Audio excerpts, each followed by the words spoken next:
네, 안녕하십니까. 노인복지론 9강. 오늘은 노인 건강보장 체계에 대해서 살펴보도록 하겠습니다. 다들 구독과 좋아요는 이제 필수로 다 하고 계신 거죠? 네, 감사합니다. 오늘 학습할 내용을 간단하게 살펴보면 노인 건강보장의 개념에 대해서 우선 살펴보고 노인 건강보장이 왜 필요하냐, 필요성에 대해서도 더불어 살펴보겠습니다. 그리고 실질적으로 우리나라의 노후 건강보장 제도의 하나로서 국민 건강보험에 대해서 살펴보도록 하겠습니다. 자, 건강이란 뭘까요? 건강이란 세계보건기구 WHO에서는 단순히 질병이나 질환이 없는 상태 이렇게 정의하는 것이 아니라 여기에서 더하기 신체적, 정신적, 사회적으로 완전히 안녕한 상태, 편안한 상태를 건강이다 라고 정의하고 있습니다. 그래서 우리는 일반적으로 질병이나 질환이 없으면 건강하다 라고 얘기를 하고 있는데 세계보건기구에서는 더불어서 신체적, 정신적, 사회적으로 모두 편안했을 때 그것을 건강하다 라고 얘기하고 있습니다. 자, 건강에 대한 접근은 어떻게 이루어지고 있을까요? 과거에는 건강을 사적인 문제로 여겼지요. 그래서 건강에 대한 책임은 본인이 져야 되고 또 그러기 위해서는 건강은 본인이 스스로 지켜야 하는 그런 영역이다라고 인식해 왔죠.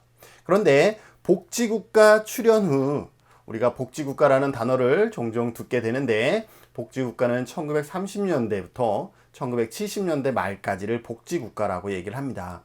이 복지국가 출현 후에 건강 유지의 책임이 개인뿐만 아니라 누구에게도 더불어서 사회에도 있다라는 새로운 인식으로 전환되어지기 시작을 했습니다. 왜 그러냐면 국가에서 적극적으로 이러한 사회 문제에 개입하다 보니 개인의 건강 문제도 이제는 개인의 책임이 아니라 국가에서도 책임이 있다라는 거죠.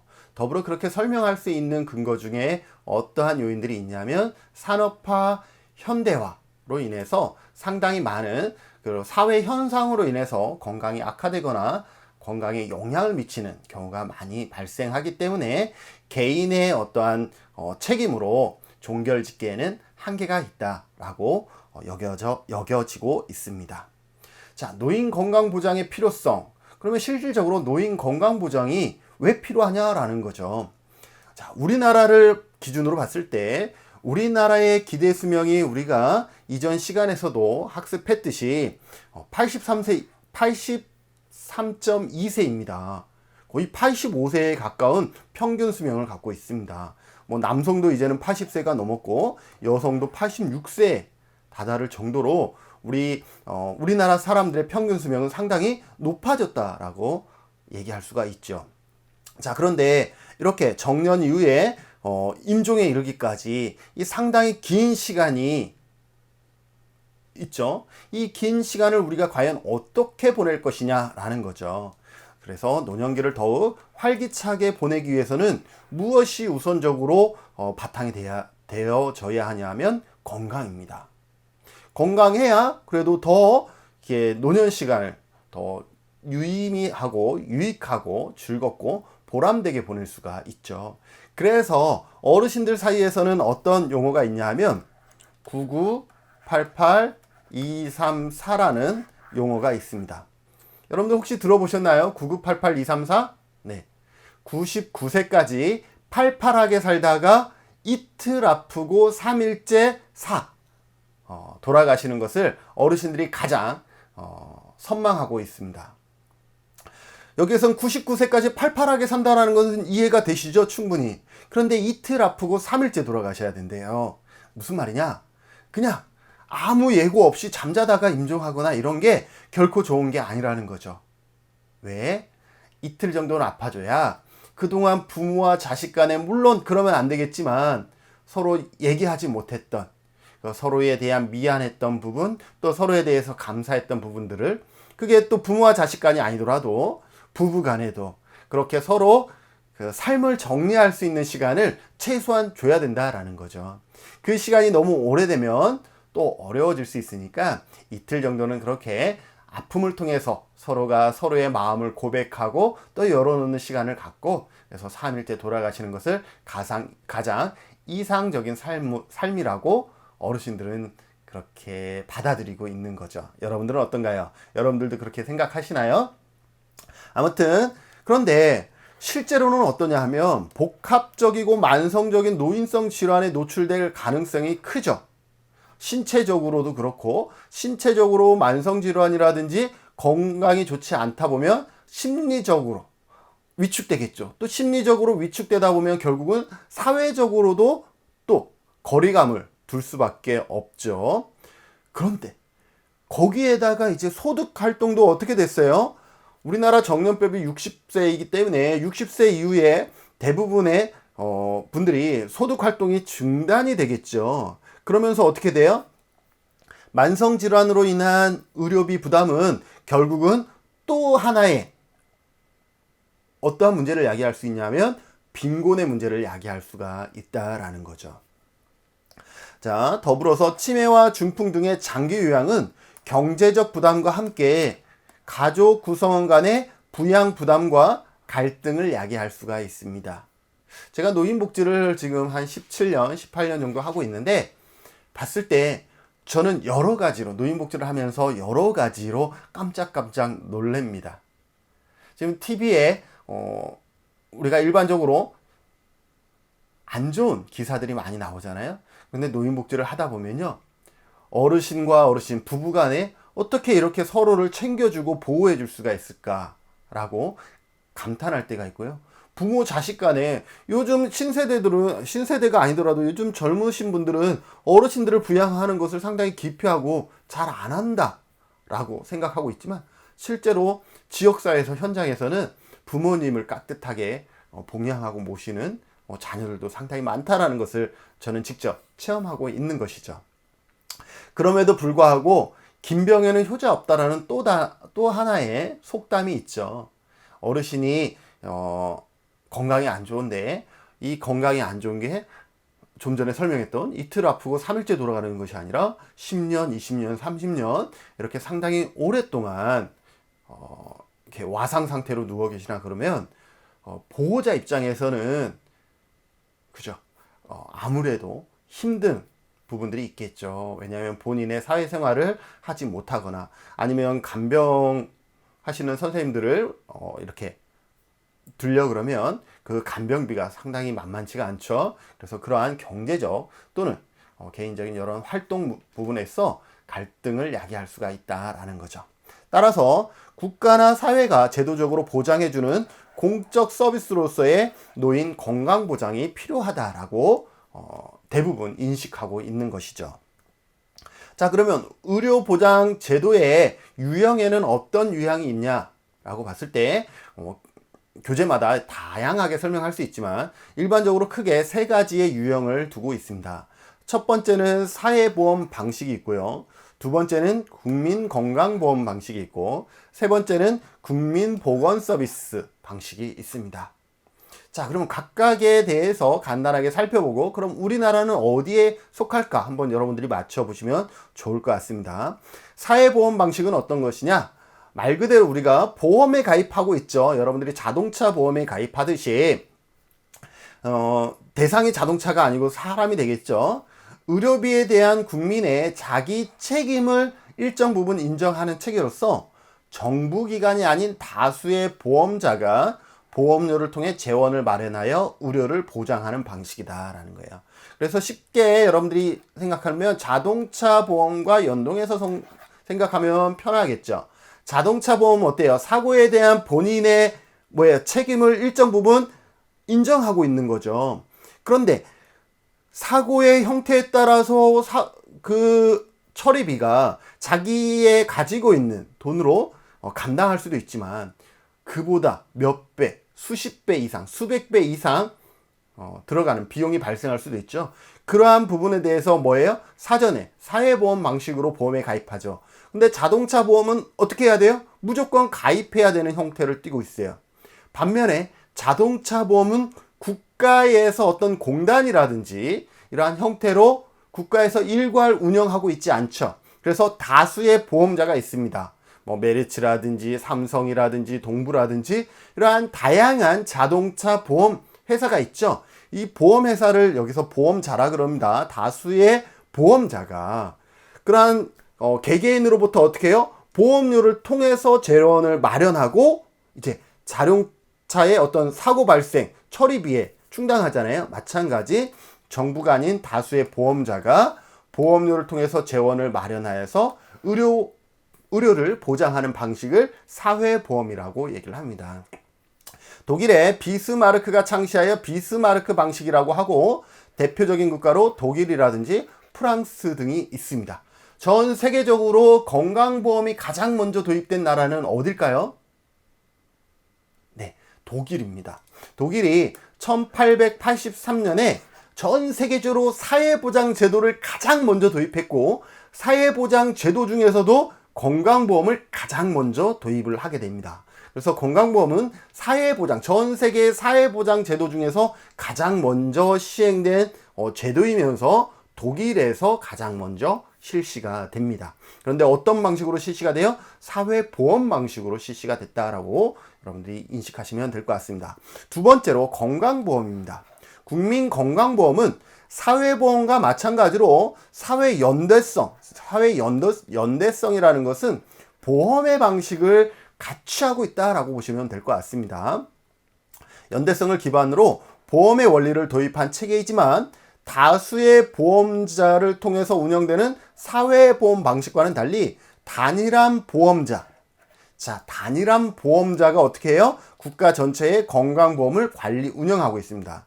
우리나라는 정답을 얘기할 수밖에 없네요. 우리나라는 국민 건강보험 방식을 채택하고 있고 단일 보험자라 그러면 우리나라에서는 누구를 얘기하겠죠? 네, 국민 건강보험 공단이겠죠. 우리나라는 이처럼 공단의 형태를 취하면서 한 개의 기관에서 우리나라의 모든 사람의 건강보험을 사회보험 방식으로 운영하고 있다라고 보시면 되겠습니다. 그래서 우리나라와 대만과 같은 나라 등은 국민 건강보험 방식으로 의료보장 제도를 운영하고 있다라고 보시면 되겠고, 그리고 우리나라의 건강보험도 상당히 체계를 잘 갖췄지만 영국이라는 나라가 지금까지도 자랑하고 있는 제도 중에 하나가 뭐냐면 NHS라는 국민 보건 서비스입니다. 이 영국이라는 나라는 과연 어떻게 운영이 되고 있냐 한번 볼까요? 국민의 의료 문제는 국가가 모두 책임져야 한다라는 관점입니다. 그러니까 개인이 사회의 연대성이라든지 어떤 개인의 일방적인 책임을 묻는 것이 아니라 국가가 모두 책임져야 된다라는 그러한 어떤 기본 방침을 가지고 있는 것이죠. 그래서 재정을 어떻게 운영되냐면 정부가 일반 조세로 재원을 마련하고 모든 국민에게 무상으로 의료를 제공하는 방식입니다. 그래서 국가가 직접적으로 의료를 관장하는 방식으로 영국의 베버리지가 제안한 이래 영국, 스웨덴, 이탈리아 등 이런 유럽 국가에서 주로 채택하고 있는 건강보험 방식이 국민보건 서비스다라고 보시면 되겠습니다. 자, 우리가 앞전에 다양한 유형 사회보험 방식, 국민건강보험 방식, 국민보건 서비스 NHS 이렇게 세 가지 유형을 우리가 간단하게 살펴봤는데 여러분들은 어떻게 생각하십니까? 우리나라가 만약에 건강보험을 새롭게 제정한다 그러면 어떤 방식으로 운영하는 것이 가장 현실에 맞다라고 생각을 하십니까? 한번 생각해 보시죠. 지금 우리나라는 물론 국민건강보험 방식이지만 혹시 여러분들의 생각이 다르다면 왜 그런 생각을 갖게 됐는지에 대해서도 한 번쯤은 더 같이 토론의 장을 마련해 봤으면 좋을 것 같습니다. 자, 그러면 우리나라가 채택하고 있는 의료보장 제도로서 국민건강보험에 대해서 우리가 한 번쯤은 들어보셔야 되겠죠? 그래서 이 시간은 국민건강보험 방식에 대해서 좀 더 깊이 살펴보는 시간을 갖겠습니다. 자, 그러면 국민건강보험의 정의와 연역에 대해서 같이 살펴볼까요? 자, 우리나라 전 세계적으로도 건강보험이 가장 먼저 도입됐다 그랬는데 그럼 우리나라에서 가장 먼저 도입된 사회보장 제도는 뭘까요? 이랬을 때 건강보험이다라고 얘기할 수 있지만 지금 건강보험을 배우고 있어서 그렇진 않고요. 우리나라에서 가장 먼저 도입된 사회보장제도는 산재보험입니다. 1963년에 도입이 됐는데 그보다 조금 늦게 도입된 것이 마찬가지 1963년에 도입된 국민건강보험제도입니다. 그래서 이 국민건강보험제도의 목적을 보면 질병이나 부상으로 인해서 발생하는 고액의 진료비로 가계가, 우리가 가정을 얘기하죠.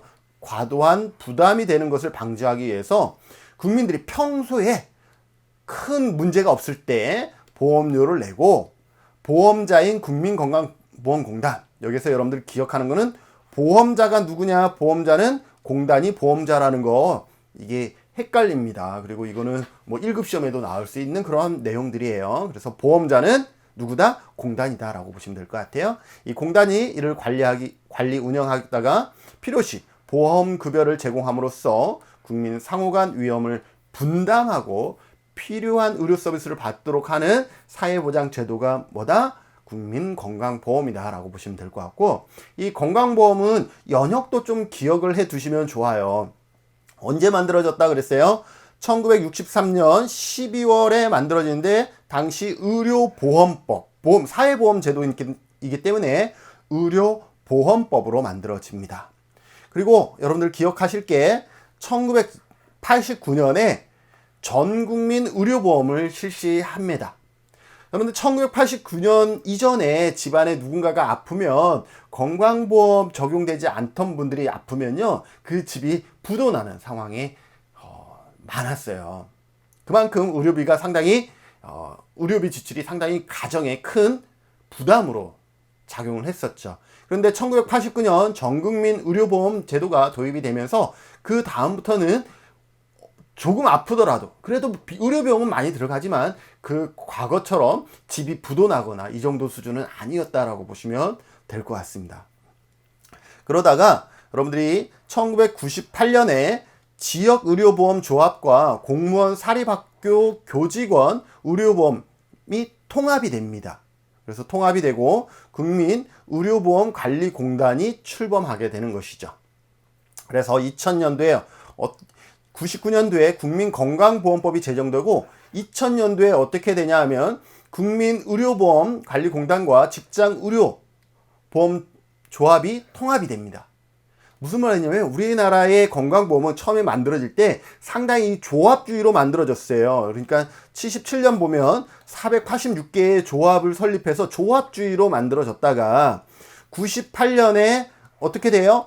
지역과 공무원과 사립학교 교직원이 묶여요. 그래서 98년에는 체계가 어떻게 되냐면 지역가입자와 직장가입자 이렇게 두 가지로 나뉘는 거예요. 그러다가 2000년도에 지역가입자와 직장가입자마저도 하나로 합칩니다. 그래서 행정적으로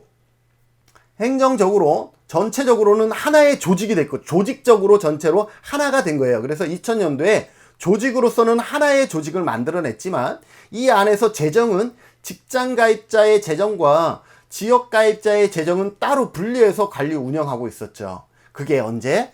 2003년에, 이것도 기억해야 되는데 이것도 빨간색으로 해주세요. 2003년에 직장가입자의 재정과 지역가입자의 재정이 통합되어서 실질적으로 완벽한 건강보험이 이제는 조합주의가 아니라 통합주의 방식으로 2003년에 이제 마무리된다라고 보시면 되겠습니다.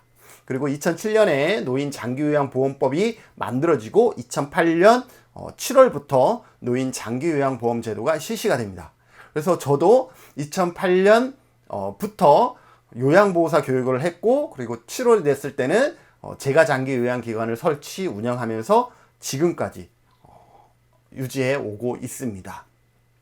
그리고 여러분들 2011년 이 정도 추가로 더 기억해 두시면 좋을 것 같아요. 2011년 사회보험 징수가 이제는 어떻게 돼요? 통합됩니다.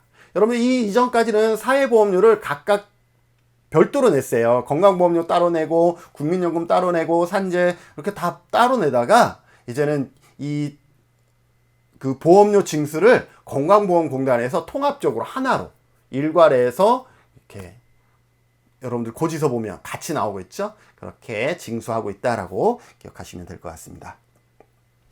자, 적용 대상 보면 건강보험은 직장가입자와 지역가입자로 구분이 됩니다. 직장가입자는 사업장의 근로자 및 사용자와 공무원, 교직원, 그리고 피부양자로 구성되는데, 여기에서 지역가입자는 직장가입자를 제외한 모든 사람이 지역가입자가 됩니다.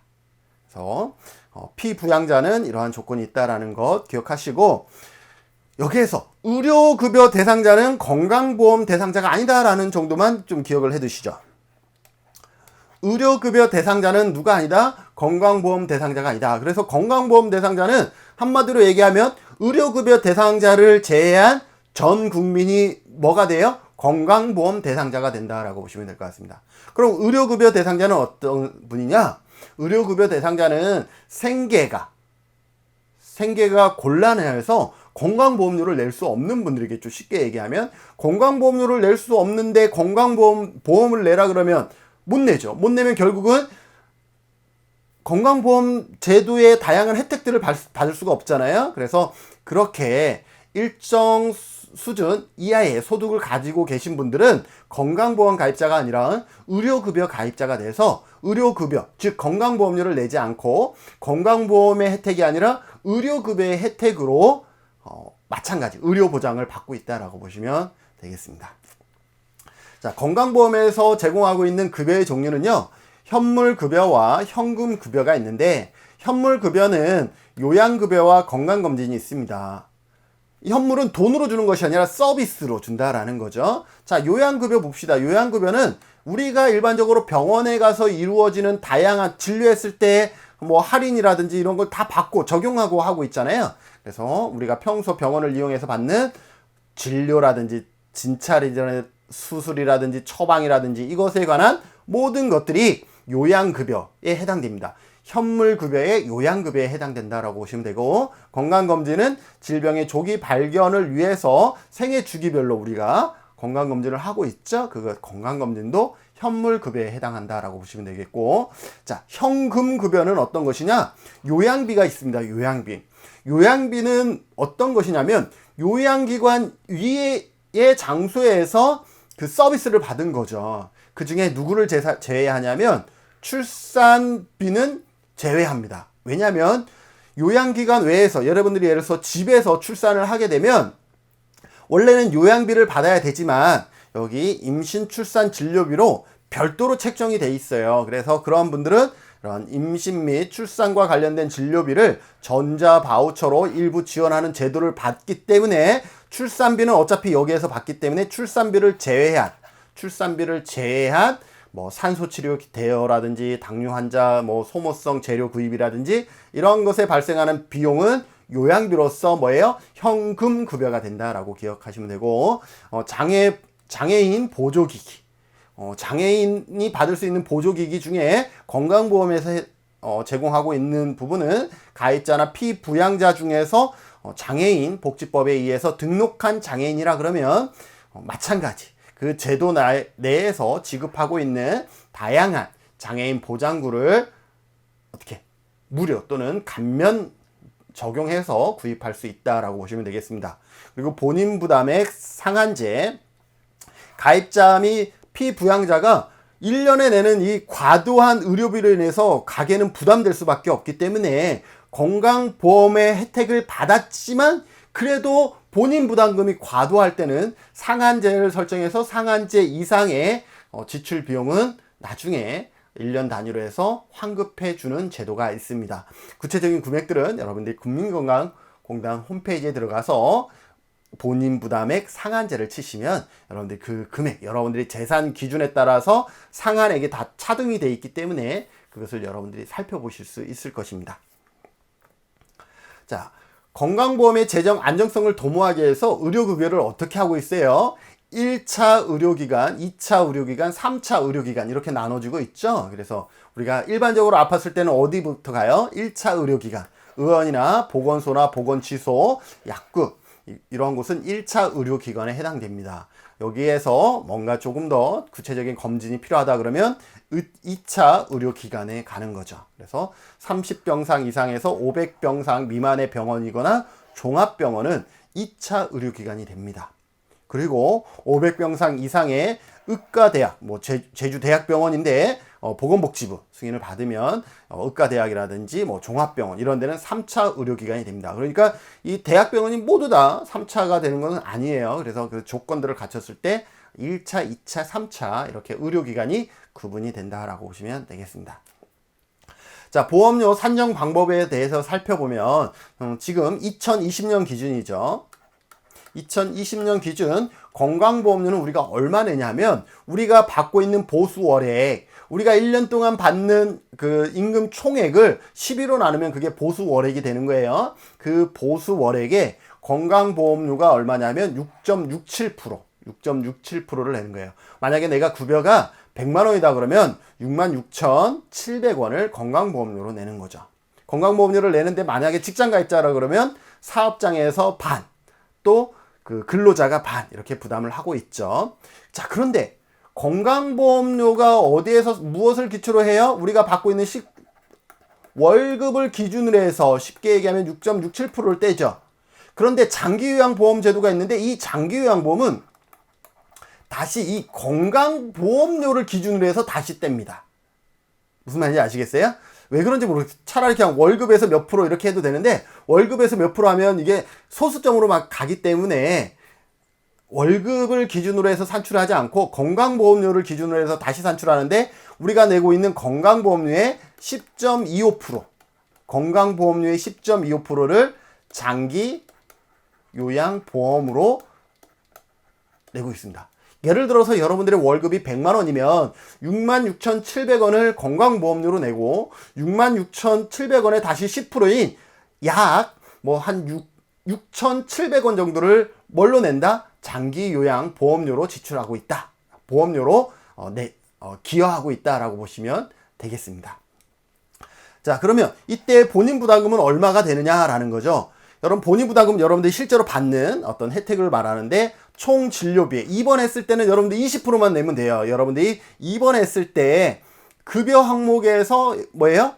20%만 여러분들이 내면 비급여 항목은 여러분 우리가 다 내야 되니까 그게 많은 거죠. 사실상은 어쨌든 급여 항목에서 20%만 자부담하면 되는 거죠. 그런데 외래일 때는 좀 더 비싸죠. 외래일 때는 병의원이냐 종합병원이냐 상급 종합병원이냐에 따라서 본인 부담금 비율이 달라져요. 그래서 똑같은 여러분들이 감기 주사를 맞더라도 병원에 가서 맞았느냐 의원에 가서 맞았느냐 뭐 종합병원에 가서 맞았느냐가 달라지는 게 그거예요. 똑같은 의료행위를 하더라도 의원에 가시면 의료급여 비용의 30%를 내지만 여러분들 예를 들어서 종합병원에 가시면 똑같은 행위를 하더라도 요양급여 비용 총액의 45%를 우리가 본인 부담금을 내야 되기 때문에 더 비싼 거예요. 그래서 여러분들이 굳이 종합병원이라든지 상급 종합병원에 갈 그런 어떤 질환이 아니라 그러면 어디를 가야 돼? 병의원에 가야 훨씬 저렴하게 동일한 서비스를 받을 수 있는 거예요. 그래서 왜 요금 차이가 이렇게 많이 발생하는지 아시겠죠? 자, 국민건강보험의 관리 운영에 대해서 살펴보면 국민건강보험공단의 보건복지부는 정책을 결정하고 건강보험공단은 건강보험 가입자라든지 피부양자라든지 이러한 분들의 자격을 관리하고 보험료를 부과하고 징수, 보험료를 책정하는 것이 아니라 보험료를 부과하고 또 받는 이러한 일들을 하고 보험급여를 관리하고 건강증진사업이나 비용, 약 가격을 결정하거나 뭐 이러한 부분들을 담당합니다. 그런데 가끔 여러분들이 어떤 병원에서 진료를 받았는데 진료에 대한 뭐 과다 청구라든지 이러한 것이 의심이 된다. 그러면 어디에다가 민원을 넣어야 되겠어요? 그럴 때는 건강보험 심사평가원이라는 심평원이 있습니다. 심평원에다가 여러분들의 그 자료들을 취합해서 이쪽으로 민원을 넣으시면 됩니다. 그러면 여기에서는 뭘 하느냐? 요양급여 비용의 심사 및 요양급여의 적절성을 평가하거나 심사 기준 및 평가 기준을 개발하는 등의 행위를 합니다. 그래서 여러분들이 그런 어떤 부당한 대우를 받았거나 병원비가 좀 이상하다 그랬을 때는 뭐 병원에 직접 먼저 얘기하면 되긴 하겠지만 그래도 우리가 설명을 들어도 잘 모르겠어. 그럴 때는 심평원에 여러분들이 관련 내용들을 얘기하시면 되겠습니다. 그리고 건강보험 정책심의위원회가 있는데 이거는 보건복지부 장관의 소속 위원회입니다. 그래서 이쪽에서 심의위원하고 정책결정은 이쪽에서 하죠. 그래서 이 건강보험 정책심의위원회에서는 어떤 일을 하냐면 보험료를 결정을 하는 거죠. 내년에 보험료를 얼마로 책정을 하느냐 이러한 것 있죠. 그래서 요양급여비라든지 뭐 가입자의 보험료 이러한 수준들을 결정, 심의, 의결하는 이러한 역할을 하는 것이 어디다? 네, 건강보험 정책심의위원회라고 보시면 되겠습니다. 네, 오늘은 노인 건강보장 체계의 필요성에 대해서 간략하게 살펴보고 그 중에 우리나라가 운영하고 있는 국민건강보험 제도에 대해서 살펴봤습니다. 다음 시간에는 그 외에 노인들의 건강보장을 보장하기 위해서 다양한 체계들이 있는데 그런 건강보험료를 제외한 나머지 그런 어떤 정책이나 제도에는 어떤 것이 있는지에 대해서 같이 살펴보도록 하겠습니다. 그래서 이번 시간 강의는 여기서 마치고 다음 시간에 뵙겠습니다. 수고하셨습니다.